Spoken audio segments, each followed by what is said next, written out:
लोगों के सवालात हैं, लोगों के अलग अलग एक्सपीरियंसेस हैं जो उन्होंने भुगती हैं और उनके पास उनका हल नहीं था। आइए शुरू करते हैं। पहली प्रॉब्लम।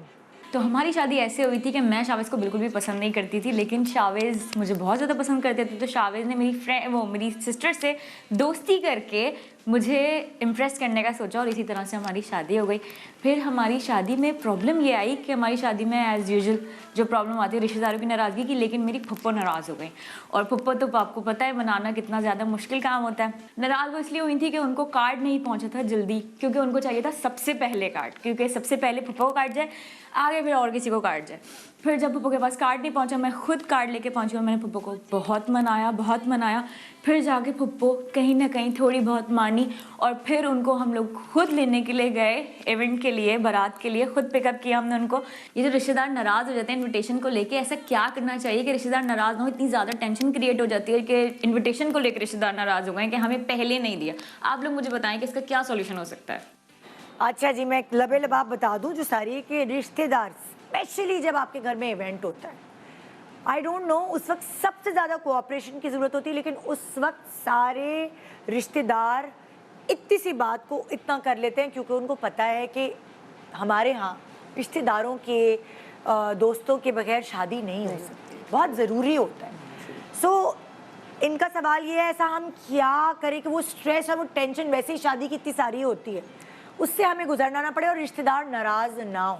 ऐसे मसला पता है क्या होता है कि ये जब शादी को ना एक टारगेट किया जाता है, ऐसा नहीं होता कि वो शादी की वजह से, वो कार्ड की वजह से, क्योंकि वो उनको मौका मिलता है। हाँ। कि हाँ। अच्छा, वो दिल में सोच कर बैठे होते हैं। हाँ। होने दो इंतजार में बच्चों होते की हैं। शादी। हाँ। फिर देखना मैं ऐसा तिगनी का नाच नचाऊंगी ना, सब बदले लूंगी। हाँ। तो ये उनकी प्लानिंग काफी अरसे से चल रही होती है। हाँ। कि जो फिर एंड शादी के टाइम पे, और मतलब कि एक डिप्रेशन देना, एक बंदे के इतने सारे काम रह जाते हैं। देखिए, एक आदमी आपको स्ट्रेस दे रहा है और फिर आपके जो अपने काम है, जो बच्ची के काम है या बच्चे के काम है, वो बहुत सारे पेंडिंग में चले जाते हैं।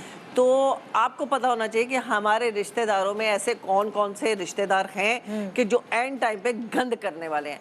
या तो आप दिल पे पत्थर रख के उनको बुलाए ना, जो सच्ची बात है कि कुछ भी हो, शादियां हो जाती हैं, सब कुछ हो जाता है, लेकिन आपको पता होना चाहिए। या फिर आपको पता होना है कि उन्होंने क्या भंड करना है, यानी कि आने का तो उन्होंने करना ही करना है। हाँ। ये गंद तो वो करते ही करते हैं कि हम नहीं जा रहे, हम नहीं अटेंड करेंगे, फिर पूरा खानदान जाएगा मनाने के लिए। तो इससे बेहतर है कि आप सबसे पहले उन्हीं के पास जाएं, उनको खुश करेंगे। पहला कार्ड और पहला घर आपका है। अच्छा, अब ये हो गई इनकी टिप, आप अपने हिसाब से टिप दें।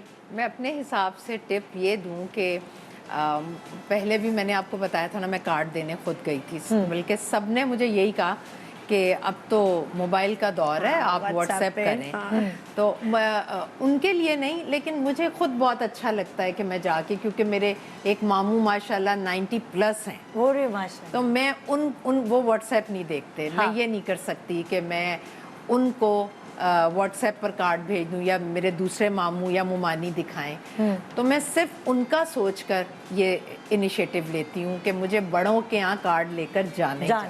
हाँ। तो मैं तो टाइम निकालती हूँ। मैंने 2 दिन निकाले थे लाहौर के लिए। उसमें मैंने सियालकोट से अपनी बहन को बुलाया, इधर वाली बहन, और एक मेरी चचा की बेटी जो अमेरिका से लास्ट टाइम भी आई थी, वो अभी भी आई थी। तो हम चारों ने जाकर सबको कार्ड दिए। अच्छा। मेरी एक मुमानी वो बिज़ी थी, मैंने 2 मरतबा पूछा उनसे कि मैं आंटी आना चाहती हूँ। उन्होंने कहा कि सबक कोई ऐसी बात नहीं, तुम जब हम आएंगे ना माइयों मेहंदी पर तो तब कार्ड दे देना। तो मैं ईजी हो गई थी कि इधर कोई नाराज़गी नहीं है। तो मैंने तो सबको कार्ड दिए घर जाकर, जो मेरे बहुत करीबी, बल्कि बहन भाइयों के यहाँ भी दिए। फिर मैं गई, फिर उन्होंने हमें पैसे दिए भाई, मेरे भाइयों ने। वो जो पहले का दौर नहीं होता था कि आप इनविटेशन लेकर आए हैं, जैसे पंजाब में कहते हैं ना सद्दा लेकर आए, तो उन्होंने हमें पैसे भी दिए, बहनों को खाना भी खाया हमने, और एक हमारी वो भी फेस्टिविटी रही। तो मुझे तो बहुत मज़ा आया। और मुझे ऐसा लगता है कि आपको जब लगे कि कोई नाराज़ होने के किसी के चांसेस हैं, तो आप उससे मौका ही ना दें। आप उधर खुद चले जाएं और क्योंकि आपके घर की खुशी है।